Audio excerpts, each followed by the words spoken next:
সেলিম একটা কমেন্ট করছেন, প্রথম ওয়াইফের অনুমতি না নিয়ে বিয়ে করলে এবং সে জানার সাথে সাথে প্রথম ওয়াইফকে তালাক দিলে আদালতে কি শাস্তি হবে? আচ্ছা, এই বিষয়গুলো কিন্তু মুখে মুখে পরামর্শ দেওয়া ঠিক না, কারণ অনেক ভুল হতে পারে।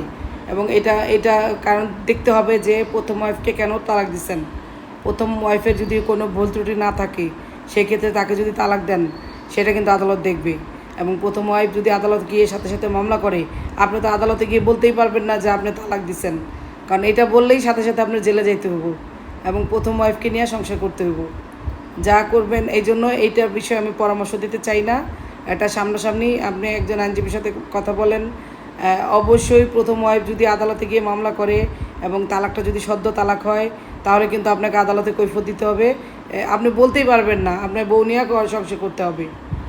কারো অন্যায় ছাড়া যদি তাকে তালাক দেওয়া হয়, সেটার শাস্তি তো অবশ্যই আদালতে আছে। আদালতে সব কিছুরই শাস্তি আছে। আবার আবার রাস্তা যদি যদি ওইভাবে প্রমাণ দেখাইতে পারেন, তাহলে আবার মামলা তার জন্য খুবই সহজ, খালাসও পেয়ে আসতে পারেন। আশা রাখি বুঝতে পারছেন। ধন্যবাদ।